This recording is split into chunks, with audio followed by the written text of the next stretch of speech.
like there's no tomorrow. Welcome to the BingKing podcast. Okay.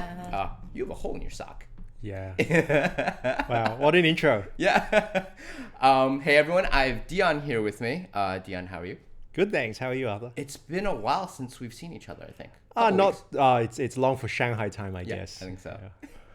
So you're actually here to talk about coffee importing. Well, broadly coffee, right? Like Coffee, we yeah. are in the importing space, but I think China is at the forefront of so much coffee related things. There's so much to talk about in coffee, right? We're not going to get it through in this one podcast. session. Absolutely not. But I want to know how you got into this. I'm curious.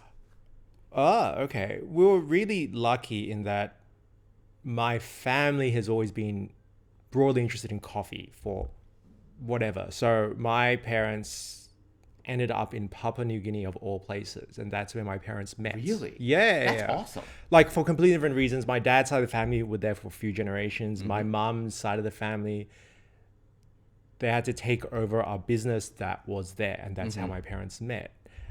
And then my dad said that he remembers thinking, what can you sell from this tiny little island country? And coffee was one of the main products, agricultural products, right? And we started essentially with that. And he had a connection to this plantation that he knew well.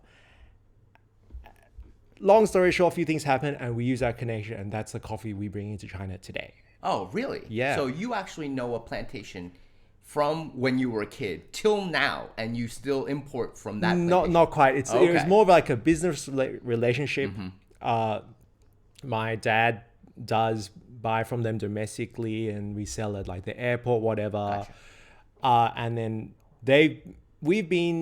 he's known them since they used to be selling to Starbucks, for example. Oh, that's and awesome. like commodity, and then coffee got better.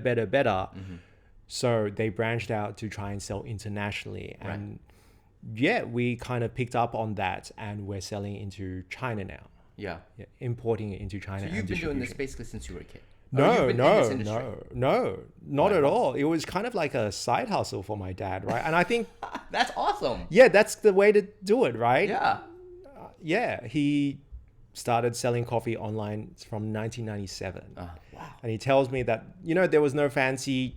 Social media, there were barely websites. That's what I was going to say. Yeah, it's just fill in this form, print out this form and fax it to us, wire us money, and then you'll receive your coffee in 2 weeks or something. Yeah. So it was like a hobby for him. That was, the passion from that. And yeah, we spun it, we pivoted a few times, and here we are. But it is a family business. Yes. That's awesome. That's very cool. And because I've always told my dad's a consultant, and he's been doing Wall Street for forever.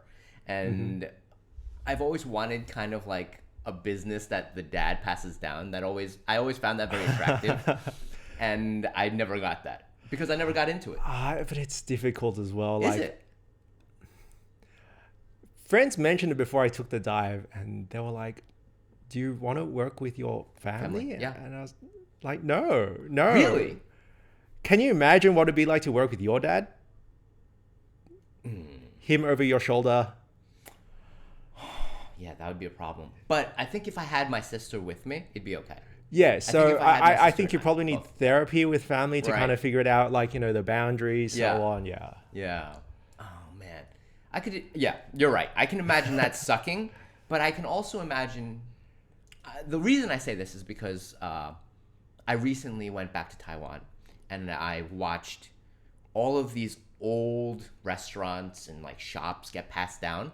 And maybe on the outside they seem very happy, and maybe they're not, but like it just seems like such a happy like family business.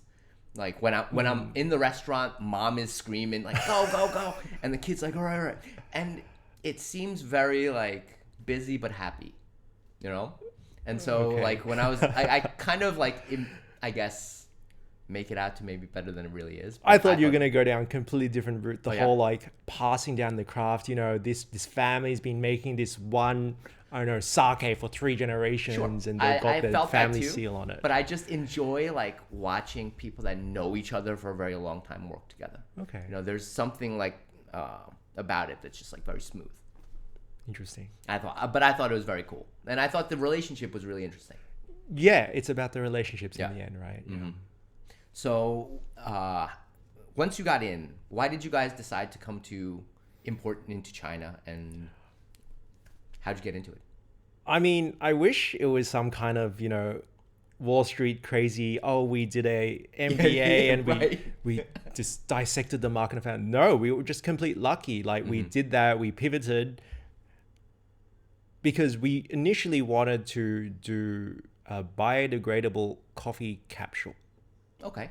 Like this is like the lesser known part of the history, but it's been great for that entrepreneurial side, right?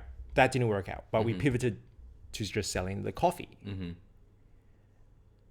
And it was kind of sheer dumb luck that we started it and we're still around now, right? Everyone tells you and it's glorified, right?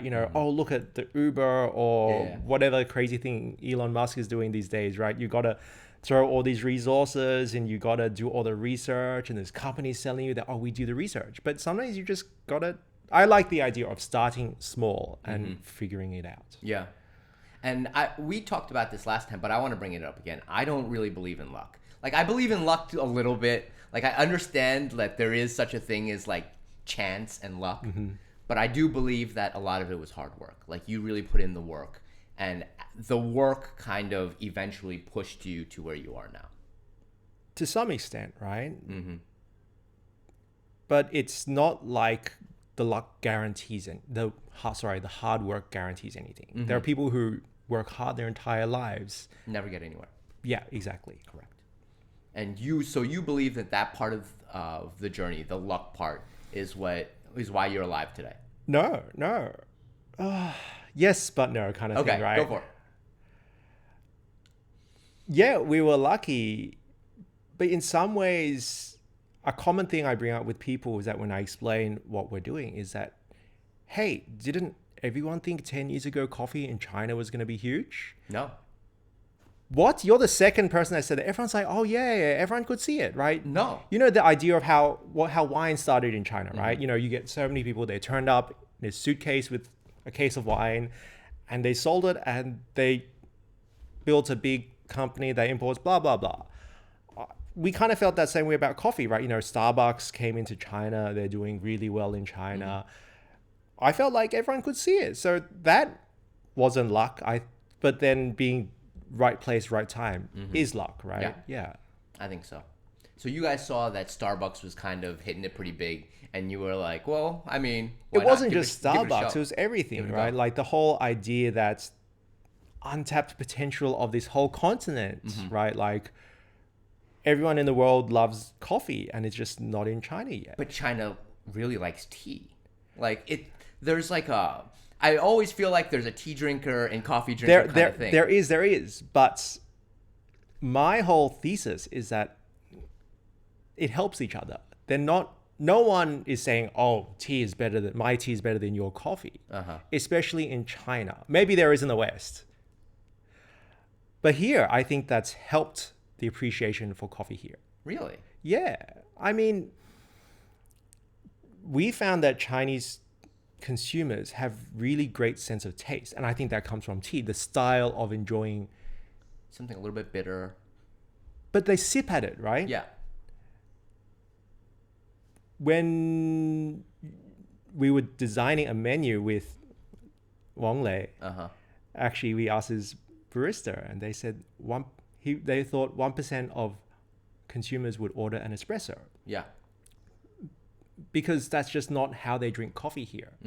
No one is like, oh, I got to drink this coffee and go. Yeah. People want to enjoy their coffee. And I think that comes from the tea culture here. That's right? Interesting. That they like to sip and chat, right? Yeah. I've got a cup of coffee here. We sip. I'm not trying to be like, oh man, I need my caffeine. Yeah. Kick and just go. Yeah, and you see this in the statistics, right? Most popular coffee consumption time in China is the 下午茶, the afternoon tea period, from whatever you call it, 1 to 4, 1 to 3, something like that. That's when people coming back from work or a meeting, and they want to enjoy a coffee. Right. Whereas the West, rest of I the world, understand maybe. the West is such a big Yeah. area, but it's literally the opposite. That's the worst performing time in America for coffee. Really? Yeah. I had no idea. I mean, how did you grow up drinking coffee? I drink it in the morning. Yeah. Like most of my friends drink it in the But morning. where? Dunkin' Donuts. In the car. Yes, Yeah. that's very American, right? Where you want it super piping hot because it needs to last your 1 hour commute to work. Oh, yeah. Yeah, Yeah. correct. And you have such a huge thing and you just drink it so fast. Whereas Yeah. China, they'll in fact have very small sizes, but people will nurse the drink for an hour. Yeah. That is interesting. I've never thought about it that way. And you guys have done research that... God, no. No. That's just the hypothesis I landed on just from observations, Right. right? Just the irony is kind of like, I grew up in Australia and everyone says Australia's great coffee, but we didn't really learn about coffee until we came here. And just seeing the style of everything, like the ritual of preparation, what people like in it is so different from at this point anywhere else in the world. And that's been really the change we've seen for the past decade, especially in Shanghai. So what are the trends that you see maybe from the last, let's say 5 years, right? You've been in this, 10 years? Let's say last 5 years. What are some trends that you're starting to see? Oh, it's so much is going on, and so much is China, so much is Shanghai, right? Shanghai is like a little microcosm on its own. Exactly, yeah. So I mean, we could talk about Shanghai, where now it's people doing a lot of mixed drinks is very popular, right?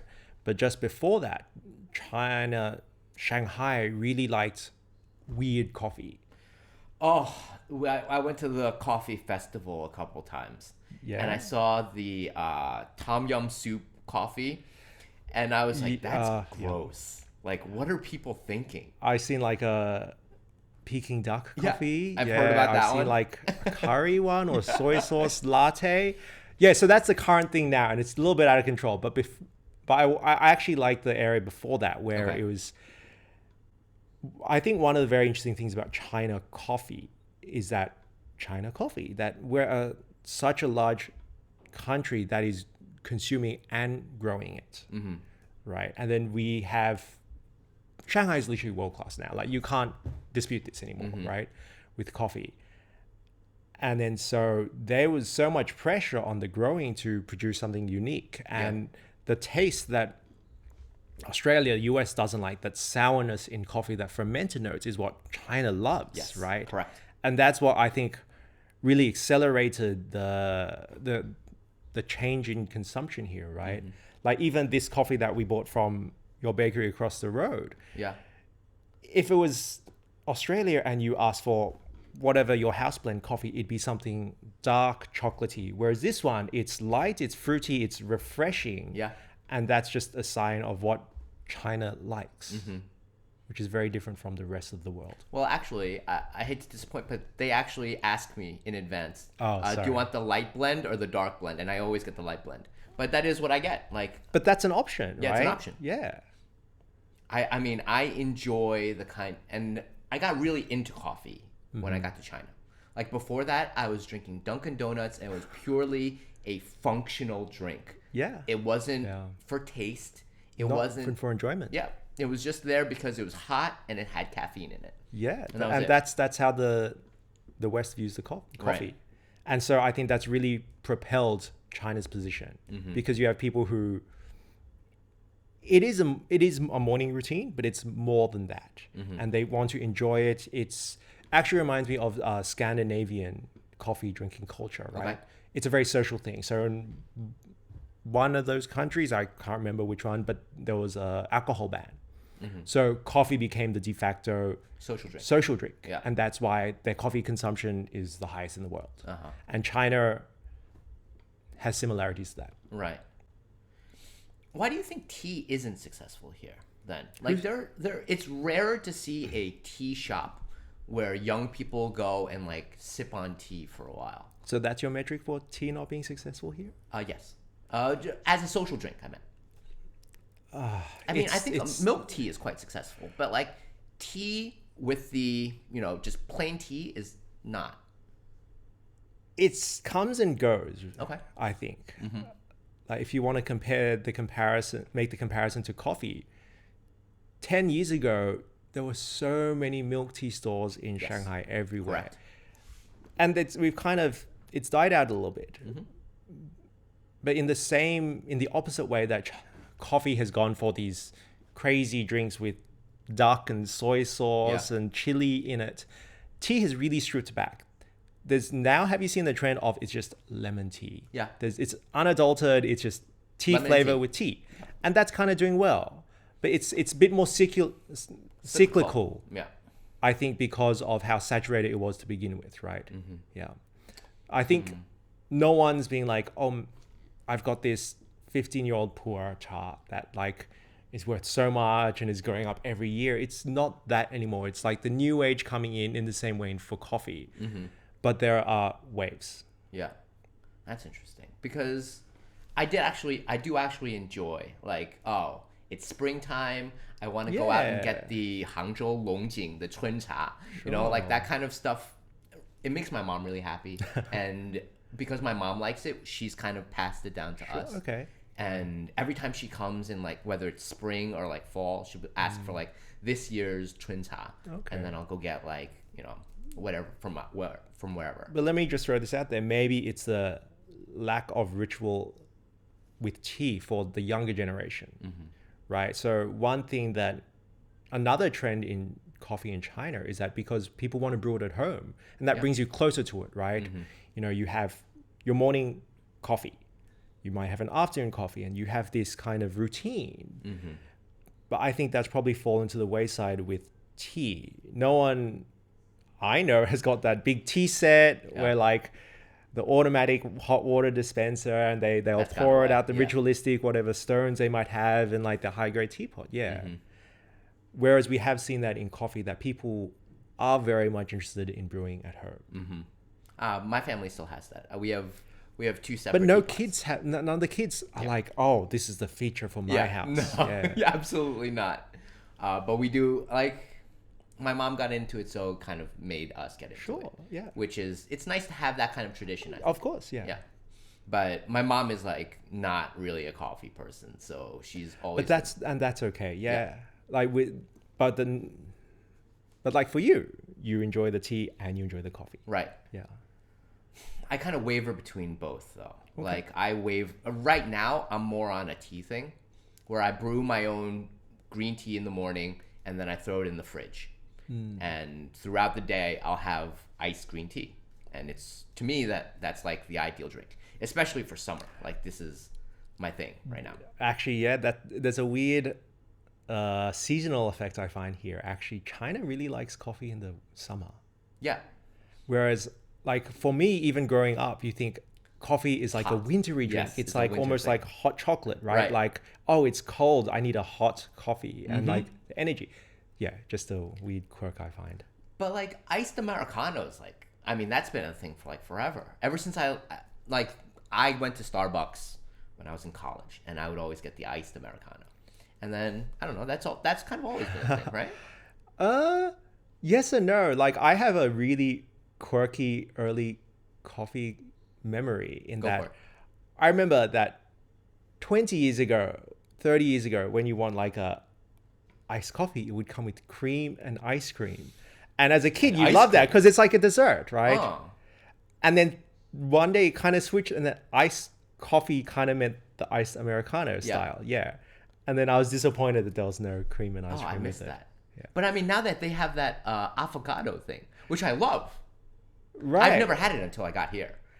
It's an espresso on a ball of ice cream. Yeah, but it's more of a desserty thing. I still don't quite get it, right? Is it like a latte but the milk is ice cream? Is that the style, or is it like? But then sometimes I think is the espresso like a syrup for the ice cream? Like I can't kind of figure out which way it's supposed to go. I eat it as if it's syrup, I think. Yeah. Because so the coffee's a sauce. Yeah, the coffee is the sauce. But I enjoy it. Like of course, yeah, it's great. Ice cream makes everything better. I agree. But I think that trend of like ice cream as coffee as a I I don't know, kind of a social thing, Yeah. is really big now. Like all of my Definitely, friends have been kind of drinking less, probably because we're getting old, and coffee is on the way up because everyone needs something social. And There's also no coffee hangover. correct. I'm telling you, it's just because we're getting old, and I don't know why it can't just be water. Like, I'm also a huge water drinker, Okay. and I wish that water would just Then be maybe like, you should open a water bar where we have like, this is the water from, I don't know, the Right. Alps. This is because you can't really do Australian anything with water. Like, other than water and like sparkling water. Like, I love sparkling water. I'll drink sparkling water all day. And people are just like, that's not like the social thing to do. You know, people either want alcohol, something like strong. You have anything behind that? You think? Like, your social drink has to be a little bit strong. It can't taste great. it kind of reminds me, I saw like a weird shower thought thing on Reddit where they were saying alcohol's a downer, right? But the place they serve it at generally are very loud music, vibrant to bring you up. Whereas coffee is the opposite. It's an upper, but you're usually in very like soothing environment with soft music. That is weird. So what pairs with water then? Nothing. Life pairs with water, okay? You're supposed to be But drinking water. there's kind of no environment because it's the default Right. drink. I got you. That makes sense. It kind of, I guess it evokes no sensation or emotion. Yeah. Nah, that's true. So what's your first, I guess, coffee experience? Like, how did you get into this thing? Drinking coffee? Drinking coffee. Actually, I didn't start drinking coffee. Just my parents loved coffee.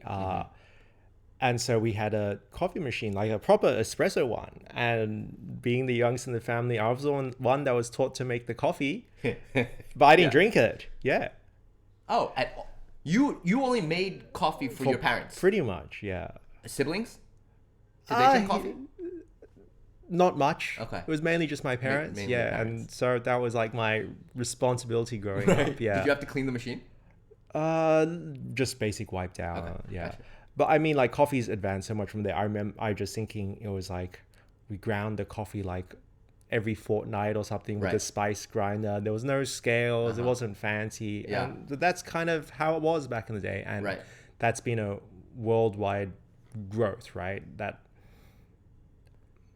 especially in China, people want to spend more and getting super nerdy about it, right? Yeah. I think that's on everything. Yeah. So I think that's what's like the Chinese culture has brought to coffee. People want to know more. People want to improve. Never mind the whole side of where like they think that's just spending more money on like the biggest, newest, most expensive machine. But in some ways the thought is there. Yeah. They want to be better. That's also what bothers me about China sometimes. Yeah, yeah. You know, of course. like when people nerd out so much about something and they get a little bit too culty about it, and I'm like, guys, it's you have to like step back a little bit and be like, this is just coffee. This is just magic. You know, this is just jujitsu. And I'm like, guys, like it's not that big a deal. I think it's also worse in coffee. Coffee is known to be unapproachable, right? Like even you enjoy coffee. Yeah. Have you ever gone to coffee shops and been like, what do these words mean? Yeah. I don't want to go in. Like, can I buy coffee or is this a museum? Yeah. And there's like one book I read was like, they were talking about how to run coffee shops. And he said, just stack all your coffee there. It doesn't look as good, but you get more sales. Whereas Chinese is very much like, oh, I've got this singular bag of beans on a pedestal. Right. And then you walk in, you're like, can I touch it? Yeah. Is it for sale? I don't. Right. It's very confusing. Yeah. And so coffee has this air of unapproachability about it. You think it's higher than wine, red wine? Ooh. Like, coffee to me has always been kind of the everyman's drink. Yeah. And there is this trend where it's becoming not every man's drink. Like, Especially in Shanghai. yeah, where you're like, I have no idea what I'm drinking. I drank Yeah. a 300 RMB cup of coffee, Wow. and it was absurd. I was sitting there like, why are we drinking this? Yeah. How is this thing this much money? But literally, why? Why? My friend wanted to try the coffee shop, and we went in. We ordered a 300 RMB cup of coffee. I'll never do it again, ever. what are your honest was opinion just on okay. that? It was just coffee. Okay. It was just coffee. Coffee. You know, like I think a little bit of it is like placebo effect because she was like, you should be able to taste these flavors, and as she's saying it, I'm like, oh yeah, a little bit. I kind of get that. And so there's a little bit of placebo and a little bit of like, oh no, your brain, once you like, oh, that's what that flavor is. Like, I'm sure there's a little bit of both. Yeah. It's weird though. Again, sometimes it breaks the immersion. Like, it's just coffee. It's just coffee, right? But also what your friend was doing is what the barista should be doing, right? Not every day are people lining up for 300 RMB coffees, but they should be explaining it to you in an approachable way, right? Yeah. And that's what I think a good barista does. So I recently went to 3.5 by OPS. And I think what they do is really interesting. It's part of why I asked you to come here, because now they do it coffee two ways. So you'll get it black and then maybe iced or whatever. They'll have a bunch of ways that they can do it, latte, however you want it made. And then they will also list out origin, how it's processed, who roasted it. Like, they'll list all of the steps out. Like, why are they doing this? To me, I'm like, do I need all this information? It's that nerd appeal we talked about before, right? I again, this is an interesting difference between the West, right? Like, a lot of coffee brands actually have been removing a lot of that extra information because it's too much for customers. Yeah. A lot of customers say, I just want a strong coffee. I just want a coffee for cappuccinos, right? They don't want to know all these things, and they found it confusing for people. Whereas we've swung the other way in China, where people want to know more. They're so passionate about it, right? And yeah, they will tell you that coffee is not just from Ethiopia, but it's from this very specific region. Right. And people like that here. Do you know why? Like, it kind of, it weirds me out because I remember the first time I got it was at the press. Okay. Yeah, I've been. So the press would give you this little business card. Yeah, little card. Yep, and very it would standard. tell you, oh, this is where this coffee's from, blah, blah, blah. And I used to have a little stack of them, and I would just keep them. And then I was like, why do I even like this? Like, this is kind of stupid. Like, I'll never go to this place. Like, it's nice when you get that first one. Yeah. And you're like, oh, that's cute. But then you get a whole stack and you're like, oh, but it's less unique. Yeah. Yeah. But I think it's just like any other hobby. People want to know more. If you really enjoy it, they'll take any information they get. And China's very much like that. Yeah. But then they also list out, like, you know, processed and who roasted it. And I was always like, I feel like I kind of want this information to blame it if the coffee's bad, right? Because there's so many places where coffee can go wrong, right? The place of origin, if it's not, you know, picked well or processed well, if it's not roasted well, if it's not, you know, brewed well. Like, there are all these like things that are right in front of you. But I can't blame any of these people if this cup of coffee is bad. Like, if you gave me the information, I want to be able to know at which step it went wrong.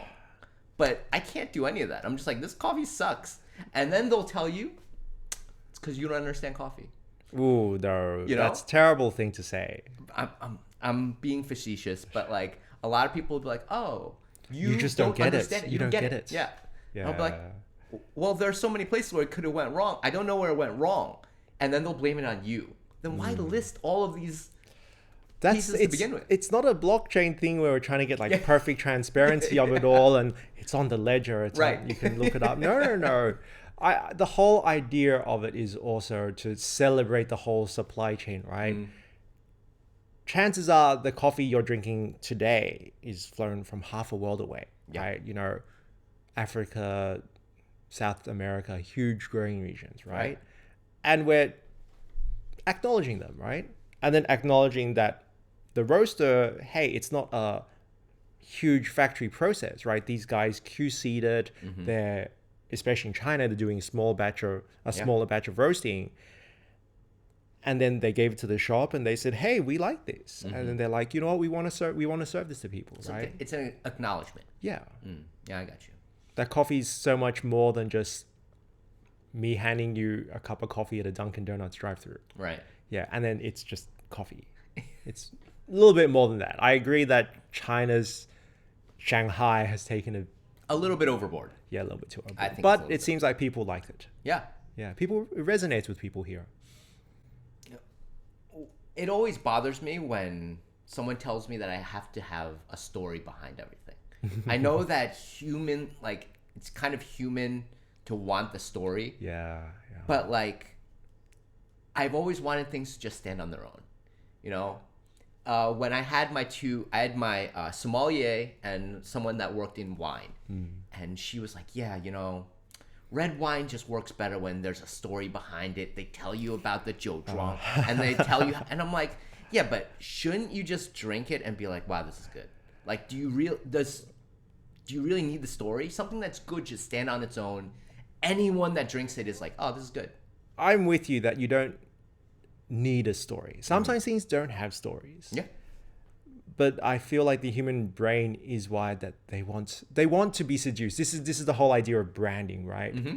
Why does it matter who roasted your coffee? It doesn't. It doesn't.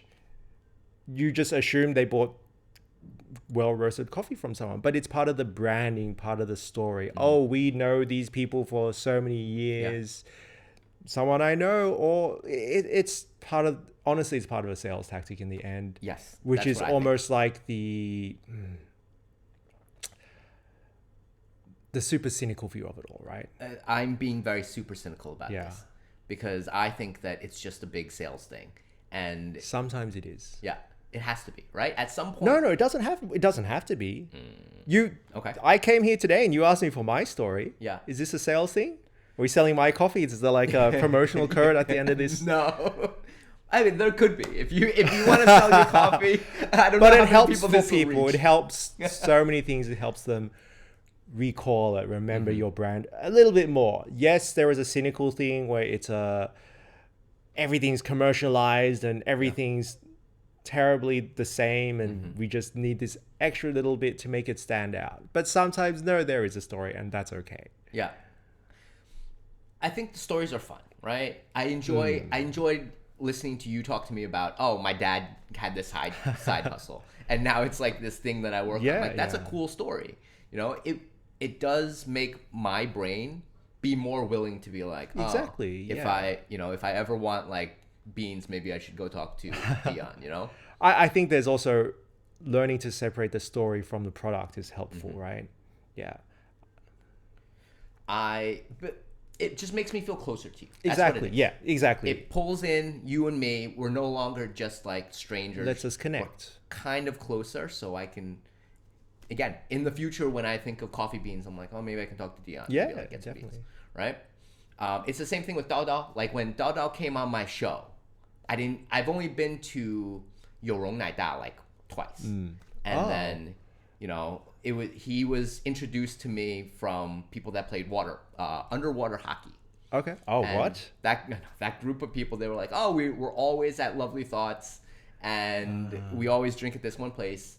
Their boss is really cool. You should interview him. And I was like, yeah, all right. And then I went to the shop, and then I interviewed him, and I was like, oh, I learned so much. Yeah. And I bought from Lovely Thoughts for like a while afterwards. I was just like, well, It's great. Yeah. it's the one person that I know. Because it's that connection. Yeah, it's that one connection. Yeah. I didn't really know any of the other places, right? I didn't know the owners of the other shops. So I was like, well, I had this one experience with this guy, and I ended up buying a lot of coffee from them. You know? It's great. It does. It's make me also feel great closer. because they're big fans of our coffee as well. Yeah. How'd you meet them? I mean, this was when we started. Like, they were one of the first people we met. When we started 7 or so years ago, there was a coffee shop called Mingqian in Jing'an, and they were like well known for training, and they were very knowledgeable at the time. And he was sourcing for them, and we got to know him very organically. But that's how it was in Shanghai that period of time, right? We were pounding the pavement. We'd go to coffee shops and talk to them. And here we are 7 years later, like... Still friends. But I was just going to say the difference is that you can go to a coffee shop and they're not the ones roasting the coffee. They're I'm not saying they're not passionate, but it's become so much more specialized, right? The bakery we went to, great coffee, probably better than coffee we had 7 years ago. But there's not a guy in the back with a tiny machine roasting the coffee for them. No, it's outsourced to someone else, and someone else is taking that care, and that's the style. Just people are more passionate about serving the coffee rather than the whole trying to do it all, which I think was very much the mindset 7 years ago. Yeah. Okay. That seems like too much. But also, like, I like people that want to see it from start to finish. But that's how it had to be, right? I mean, if you want to scale, that's how it has to be. Well, to start, right? Like, coffee has been in China. My grandma's had coffee in China. But I mean, modern coffee in China has existed from the 90s, right? But a lot of stuff, you couldn't find someone to send you 5 kilos of coffee a week, or whatever. You had to just end up doing it yourself. Yeah. You want these sort of beans, this sort of taste. No one had the scale to do that. So you just kind of got to do it yourself and have your own coffee shop to sell it and kind of package it yourself, right? Whereas now it's grown so big. The factories are so big. The coffee shop brands are so big, right? Look at something like Luckin, like that couldn't have existed 5 years ago. No, impossible. Yeah, that's crazy. Yeah. But I don't know. When I'm looking at it now, I see a lot of kind of low end, and I see a lot of like very high end, and I don't know where this middle is anymore. I might call it Starbucks. It's kind of sitting in the middle, but like I see a lot of coffee shops that are charging me 3.5 charged me 70 RMB, 70 RMB for 2 basically small cups of coffee. Yeah. And I was like, what is this? I cannot believe I spent 70 RMB. And then there are places that a lot of my friends go to. They're like 2 normal sized cups of coffee for 13 RMB. And I was like, and she's like, I drink there every day because I get 2 cups for 13 RMB. I feel like there's the middle. 2 styles of coffee shops, broadly speaking, what you've described, right? There's the high-end destination coffee shop, right? That's where they're not doing a lot of volume, but people will line up there on weekends and take pictures of their pretty drinks and menu items. Yeah. But then you get the ones that usually, the ones you're describing are near office buildings, right? Like they're going to go pure mass, right? They want to sell 1,000 cups a day, right? And they're geared for that, but there's no sitting area, right? The environment is about come and go, right? That's more of the Western style approach, but these two can coexist here. Sure. But for the middle ground, you're right. There's not much of a middle ground. Maybe Starbucks. Yeah. Because it does serve both those markets. But I always feel in China, people either like the really cheap or the really expensive. There's not much middle ground for many products in China. I mean, it would be nice to have that. I think Pete's kind of used to do it. I think the seating area is kind of important. Just have like that, a place where you can sit down and it's quiet. Yeah. Right? Yeah. That kind of feels like it could be more of that middle ground space. Yeah. Because you're not purely I think it's also people have a need for like, oh, I really like this coffee shop, but I want it to be mine. I don't want it to be busy. Oh, yeah. Yeah. But once anything gets too good, then it gets busy and they want to have like their pictures of their fancy crazy drinks and stuff like that. It's almost like you can't have it both ways. You can't have your cake and eat it too. Yeah. Because I'm 100% one of those people. Like, I enjoy my favorite places because like, other people aren't there. Yeah. And it sucks because then those places fail and I'm like, why did it fail? It was so good. Well, you didn't tell anyone about it. Like, the boss wants you to tell people about it. So they're packed. But then once they're packed, I'm like, I don't want to go anymore. And that bothers me. But I am that person. Like, I wish I wasn't. Like, so like, how do you separate, I guess, coffee shops? Because there are quite a bunch of like niches. I don't know how you would separate them out. The environment here in Shanghai. I mean, there's 2 broad types, like I've said, the destination ones.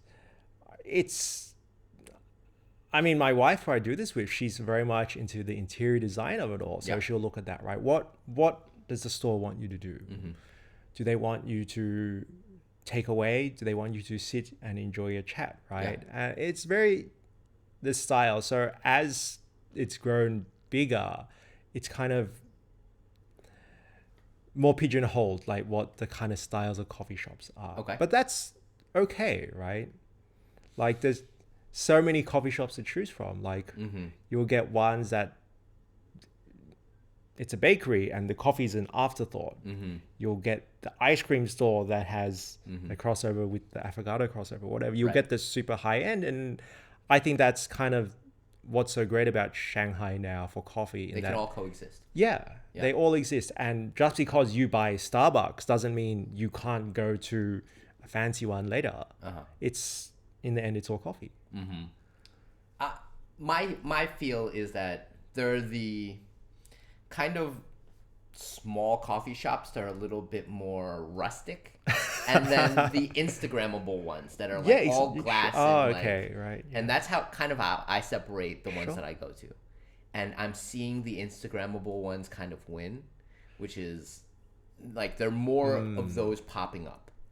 And that kind of bothers me a little bit because I like those less. And those are often more it's about a bit how attractive, right? The look looks of it, more than the substance, style of Right. a substance, right? Yeah, I mean that's a lifelong debate as well. Oh, for sure. I think, but this is Shanghai in China. Is a very impressionable place. People want that style, and that's how the stores have evolved because they're responding to that, right? And it is in some ways a little bit sad. The small rustic ones don't really. They're not popular. They don't last, right? But they can still have their charm, right? One of the first coffee shops that I went to, a friend of mine brought me to, was Yueqiu Cafe. Oh yeah. And it's tiny. It's it's like wooden. There's not a lot of seating space. Coffee's delicious. It's really good coffee. Yeah. And it's not like really comfortable. It's just Which location did you go to? Because they've had, I think they're on the third or fourth location. I think it was, I want to say the third. It was one of the later ones. I didn't go to the first one. Yeah, okay. And I don't remember the address because my friend took me, but it was kind of small. Like there's just like in the alley. No, not in the alley. It was on the street. Okay. Either way, like I went and it was great coffee. But those are the kind of coffee places that I would like to continue to patronize. However, I find that there are more and more places that are like neon lights or like all glass and white. And okay, you've kind of presented a bit less binary than I initially thought, right? You can have charming shops, right? To me, rustic was almost a euphemism for like run down. No, but you can have ones with charming, and I think that's almost like the Japanese one for it's more about the care of the craft and trying to be a huge commercial success. But I feel like there's a lot of bleed in that area in Shanghai, right? A lot of the small cutesy ones are oddly Instagrammable places, or like, oh, you gotta be special someone to know about it, right? Okay. Yeah, I can see that. But it does detract once it becomes too popular, kind of does lose that charm and that connection that you want. If there's a line outside, I'm not waiting. My benchmark for that is that if it was free, would you line up for it? Yeah, I got you. And that made me realize, like, hang on, no, I'm not lining up an hour to take a picture of this drink. Absolutely not. Yeah. But like, it's not that the stores are becoming soulless. Is it soulless? Is that a way to describe it? That's how I describe it. It becomes, I guess, commercial is kind of soulless to me. It is, yeah. So yes. Yeah. Like you're not there, and it's not the same barista / owner there all the time. It's a different face. They're not going to remember your order. And but back to the connection, like people want that connection. They want. They don't need to know my life story. No. But if they recognize me and smile and wave, that feels great. Yeah. That is I think what a lot of us are looking for in a big city, And I think that where you don't even know your neighbors, like at least your barista knows your name and your drink. Like that's more than most of my coworkers, sometimes a lot of my coworkers. I made this point last interview where I said a lot of Chinese people don't even give out their real name anymore. Like Yeah. everyone's like Xiao X or Or like they have this weird WeChat name, Yeah. and you're like, is this an actual name? yeah. Or but like, they all call themselves, and all of their friends know them as their nickname, but not their actual name. So like it's very possible your coworkers don't even know your real name. wow, you've been like lied to all these Yeah. years. Yeah. And then you're like, what? Your real name has nothing to do with your nickname? I'm like, nah. But like your barista knows your, at least maybe your name and your drink. It's not about the name, it's a connection. It's the feeling they give you, right? Like that recognition, acknowledgement. Yeah, that kind of. Yeah, I think it's sweet. But back to what I was saying, like the shops are now Instagrammable, but now the drinks are also Instagrammable. I remember when I had my first, it's called a dirty. Oh yeah, yeah. And I was like, wow, this is really fancy. This is really cool. And now Everyone has it. Now everyone has it. Yeah. And like It's not even cool anymore. That's how big it got. Yeah. Yeah. Yeah. Like what happened?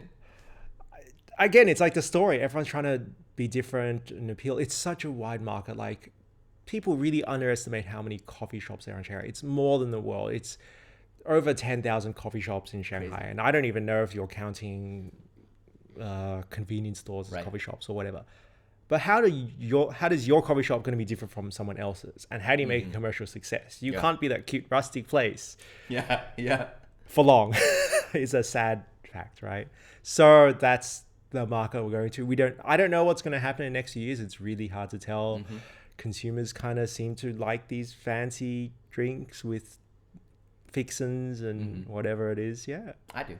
I'll be honest. it's fun, right? I like and I used to make this a lot. I used to cold brew coffee, and then I would mix it 50-50 with a lemon soda, some sort of like lemony soda, and then it would Espresso be, tonic kind of Yeah. style. Okay. Can I tell you what my favorite drink Go for currently it. is? So, very esoteric origins. There was like a cryptic Reddit post. Someone made this I drink. love it already. And then this YouTuber picked it up. I think Kyle Rousel. It's called the aero-cano. So you have an espresso over ice, but then you froth it in your steam one on your espresso machine. Okay. And then you serve it with more ice. So it kind of, you get that nitro feel. So it's an aero-cano because it's an Right. Americano, but there's nothing else It's added. foam. But Yeah. foam from that oils Yeah. from the espresso, right? And so it's thick, creamy, but it's an Americano. Right. Yeah. And so I introduced a friend to it last year, and he just has it nonstop, and we just keep Really? making it. Yeah. I have to try it. Where can I can't You find that. can't. Yeah. That's a thing. I have to go ask the barista to go make No, and you have to explain it. Yeah. They won't know what it is. You'll have to explain. Or maybe, Oh, that's cool. yeah. I'm gonna give it a shot. I'm gonna ask some of my like Sure, fancy yeah. coffee If friends. you've got the time, you Yeah. barista you know well, yeah, Right. yeah. In fact, I introduced it to Dal Dal a year ago, and he wasn't too sold on it. Like his Right. barista served it like a little bit too warm as well. But then actually, the last time I saw him, he was like, "Hey, try this," Yeah. and I was like, "I told showed you about this it. last Yeah. time." Yeah. So you've been drinking this not nonstop, but you've been drinking Well, this for I a don't while. have an espresso machine, so I can't personally make it, but I would have it all summer. Really? Yeah. It's that good. It's very good. You've had nitro, right? Yeah. It's that creamy mouthfeel, but without milk, sugar, whatever. Yeah. You know, in F&B there was this, in top couple of years where everyone had foam on everything, right? Like every fancy restaurant had foam, here we go. some sort of foam Yeah. sauce. Components. And that made me so mad.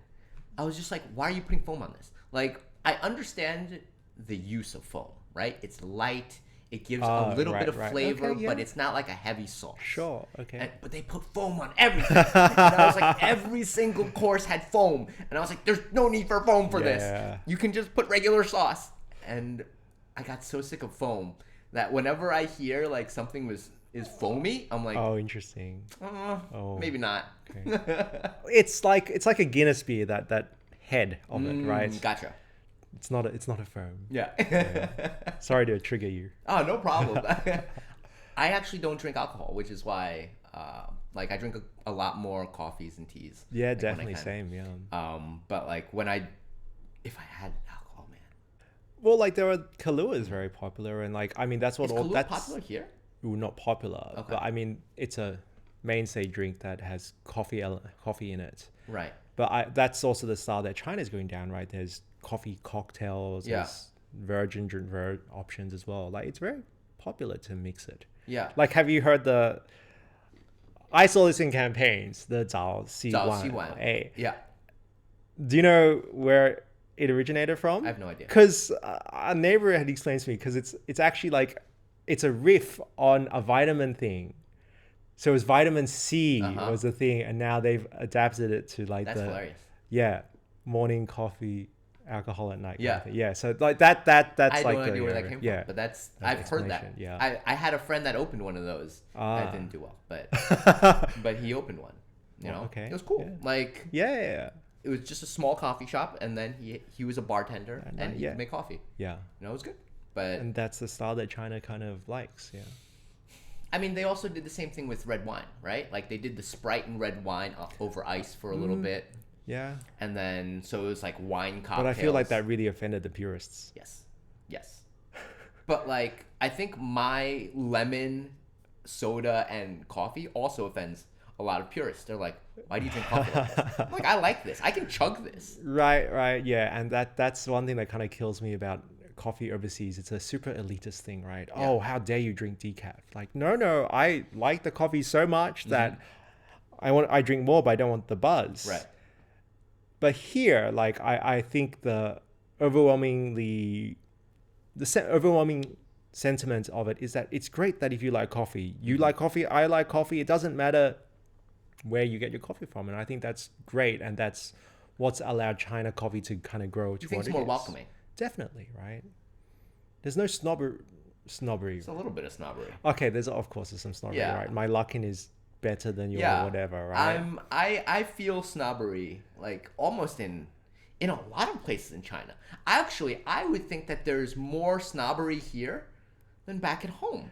I think relatively coffee is not as snobbish as other as well. things, Yes. or as coffee overseas. Yeah, I mean, there's going to be snobbery everywhere, though. Yeah, because I think there's snobbery when it gets to a certain size, right? Yeah, of course. Right? Yes. Because as there are more people that are in this, then they have to start dividing and drawing their battle lines. Yes. It bothers me when there's snobbery in magic, because in China there's only so many people.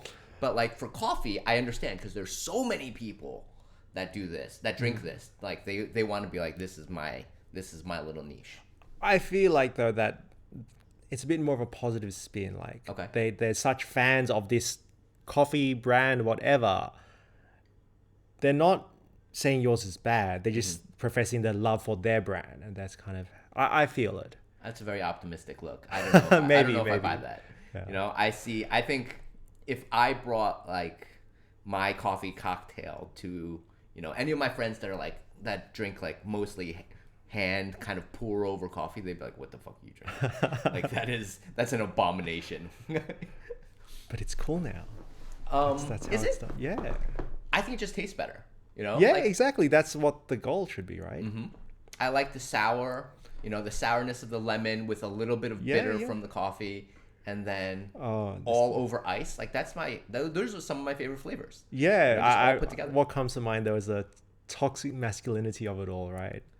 Like, oh, you're drinking a girly drink. Yeah, Much like how like there's studies about this, and guys and chilies, and it's related to the masculinity, and I see that in the coffee, right? Oh, but it's a very Western thing, like, oh, my coffee is darker and stronger, and I drink the Death Wish coffee, therefore I'm more of a man, right? Yeah. But it's okay if I like my coffee a bit fruity. Yeah. And that's more acceptable here. Yes, I think so. It is more acceptable here, because I think that kind of dark, you know, this is dark and hot coffee was like the main thing back at home. But that's the But I don't know history if it's of it all. changing. But I don't know if it's changed. You know, like it has to change, right? Why does it have to change? Because I have friends that were like really into coffee, and they're like these hipsters, right? But they're always at the front lines. Like I remember my friend being like, Stumptown. I think it was called Stumptown. Yeah, Stumptowns. And she's like, Stumptown coffee is the best. And I was like, why do you like it? And she's like, I don't know. She's like, I like the brand. And she tells me the brand story. And I'm like, Great, cool. But that was already happening when I left Yeah. the US, and that was 10 years ago. Yeah. So I assume that it had to kind of like evolve. There's no way that people are still drinking like D&D like No, Dunkin' Donuts is doing so well these days. Are you kidding me? really? Yeah. That's nuts. That's why they rebranded. It's no longer Dunkin' Donuts. It's D&D. DD. Yeah. Yeah. Coffee's a huge seller for them. Yeah, I haven't been home in a while, so I don't know. Like I haven't felt It's it. Yeah. coffee is evolving in different ways. And holistically, one of the big differences I saw is that 10 years ago in China looked up to everywhere else in the world for coffee, right? They're like, Australia's great coffee, Korea, Japan, Taiwan. Yeah. Whereas now somehow China coffee has evolved. Shanghai coffee, really, let's be honest, has evolved, and it's become so specialized that they're not looking to overseas anymore. And it's on a different path in some ways. Sure, we're buying from the same suppliers, but they want different things from their coffee. Yeah. And it's okay that if Americans like their coffee from Dunkin' Donuts the way they do. And it's also in the same way that it's fine if you like your fruity coffee with lemon soda. Yeah. I mean, coffee always reminded me of like the diner, right? Like I would. Wow, we had so our American, yeah, right? Free refills, yeah, giant size cups. Yep. And not even just a regular coffee cup, but like you can get as much coffee as you want every day. You know, as long as you're sitting here and you're eating, you can have as much coffee as you want. And that always kind of stuck with me until I got here. And then I was like, oh, this is like I have most of like the fancy. I have a hand grinder. I have all the like fancy things to like make my own fancy hand pour over coffee, you know. And I would never have done that at home, right? Because do you mean if you were back in the States? Yeah. Because back in the States, I would have just been like, well, I can get Dunkin' Donuts right across the street. And like, wow, you're kind of like, is that more convenient than what we have here? Certainly not, though. But you care about it more. Isn't that interesting? That is interesting. It's because everyone else cares about it more. Okay. Like, I don't know if it's... I think I've been kind of just pulled into this thing by... you don't actually like coffee. I don't know if I... Yeah, I think that on some level, I do this because a lot of other people do it. Interesting. Yeah. And I don't know if I would do it if I had this at home. You know, I'd just be like, well, you know, Dunkin' Donuts is fine. Well, our theory was that just doing it yourself at home brought you closer to it. It's a ritual, right? You know, the care, the craft, and it's the more exposure with the product, right? Yeah, and that's what brings people in. But it's just so much more stuff. It you is. Know? It's a rabbit hole. I got a scale. I got a pour. Yeah, I didn't have that 20 years ago. I think I still had a plastic tamp. Yeah. Yeah. It's one of the biggest categories on Kickstarter, coffee gear. Really? Yeah. And the second one's board games. Those are top two. But yeah, the amount of coffee gear out there is crazy. I went to my friend's place that they're doing the barista certification. And they have all the gear. They have like these hand pump things. Yeah. It looks like a penis pump, but it's like the weird things that are just like, this makes coffee better. I'm like, you can really just make coffee from like coffee beans, grinder, water. Yeah. But they have all this gear, and I'm like, do we need all this? They have one of those things that tests if the coffee's done right, like percentage. Yeah. Like you drip it in, and it's got some kind of like ultraviolet thing. TDS, total dissolved solids meter. Yeah. That thing's crazy. Yeah. Like, I mean, but that's also, I think, what was hidden from all the consumers, right, before as well. You know, there's also a meter that can check the color of the coffee after it's been roasted for uniformity, right? Like you, right. So I know that this batch I roasted and that batch, they're the same color.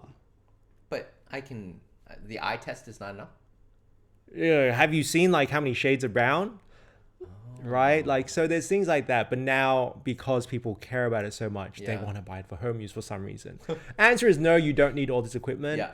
But on a professional level, there's more equipment than you can possibly imagine. Yeah. And these are advancements coming. Like, have you heard of the Decent espresso machine? No. it's an espresso machine which essentially has an iPad on it, and there's like a pressure gauge, and you see the pressure graphs of it and stuff like that. It's absolutely not necessary, but that's what's happening at the professional level, right? Like, I assume most people here haven't seen coffee competitions. We've been to them. Our clients compete in them, and the things that they're doing, it kind of looks like a bit of a waste. Yeah. But they're splitting hairs because the incremental marginal differences that increases in quality that they want, it's for a competition. Right. Yeah, and they're willing to go to those lengths. It is a little weird because I've watched, or my friends have told me stories about the coffee competitions, right? Where they're just like, oh, this guy, like, he poured the coffee over this, frozen. Yes, that was this year. That was as in the most last year's WBC in Melbourne. Yeah, and he won. And I was like, what? Yeah. That's why he won? And then I listened to my bartender friends tell me similar stories where they're just like, yeah, they did this one thing and they told this big story around it, and they're like, that guy won. I was like, but did the cocktail taste better? Probably not. It's a weird cocktail. But so did the story matter? So it does. Yeah. Like, to them, the story's more important than the actual cocktail. I like to think it's style and substance. Okay. Yeah. I don't know.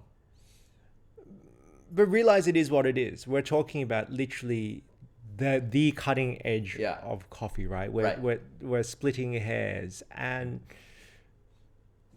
not so much of the story mattering, but people are going to try stuff, and some of these things become commercially viable, and you might be like, hey, I want to try that at home, and that's great, right? You can try putting your coffee over your whiskey stones and seeing how that works. Do winning these competitions actually bring value in Shanghai? Because I have a friend that said yes. Oof. She believes that if you win a competition, there are certain beans that are now unavailable to most roasters or to most shops. And if you win a competition, you are more likely to be able to have access to certain beans that other people don't have access to. Little bits. Competitions in China are very different to the West. Like, there's so many competitions here now, but the general official route is that if you win the China regionals, whatever, then you can compete nationally. Yeah. So you get like that recognition, so on. But also, a lot of famous people in coffee did win competitions. Yeah. 10, 15, 20 years ago. James Hoffman is the biggest name, who's an ex-World Barista Championship winner.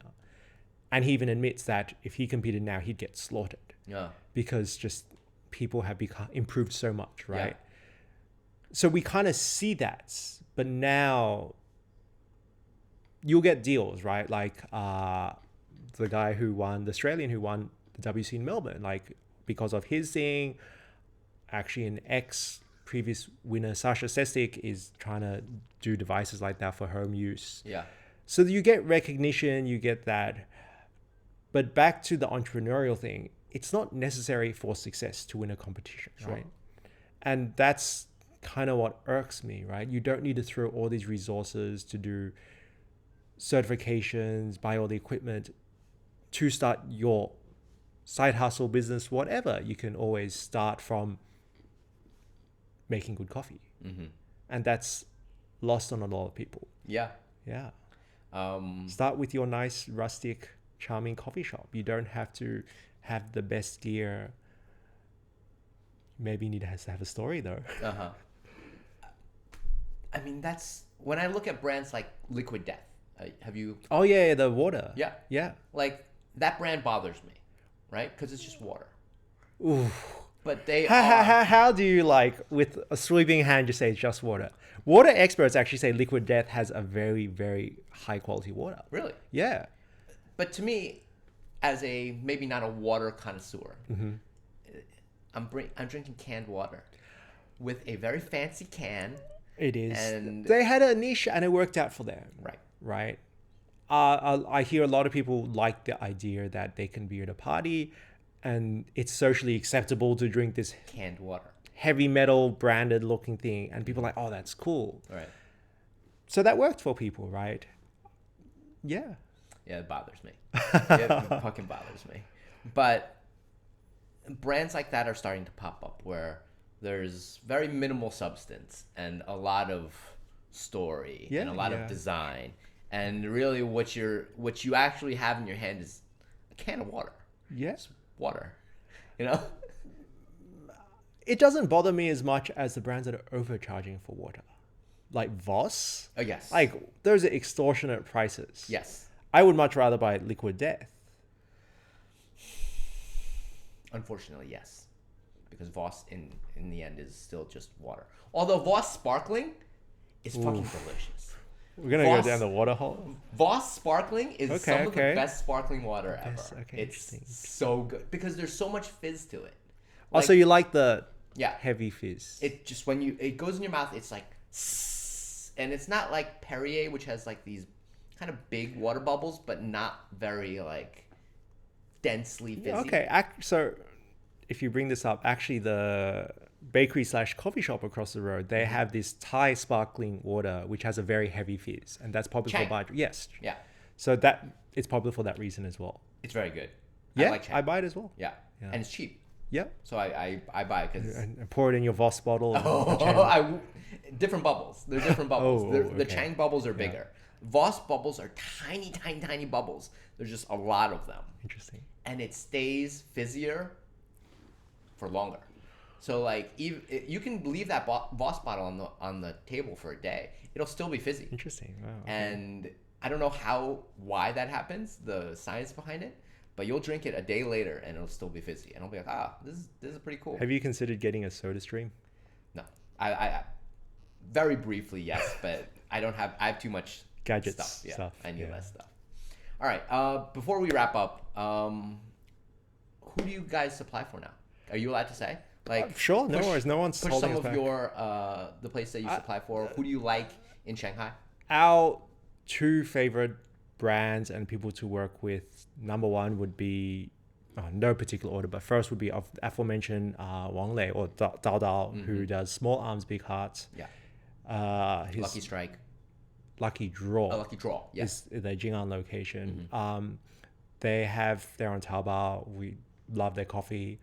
They have the mini program, which is pretty good. Yeah. The other brand that we really enjoy working with, these are two closest friends in this. The other one is Black Sheep Espresso. They have two locations in Shanghai. One near IAPM, the other one near Qianzifang. And their roasting brand is called Terraform Coffee. Okay. Yeah. Black Sheep, what's that in Chinese? Do we know? Heiyang. Heiyang. Yeah. Cute. Okay. Yeah, guys, go check those out, and we'll see you guys later. Bye. Thanks for having me. Thank you. Thank you for coming. I really appreciate it. No worries. It's fun. Do, do, do, do, do.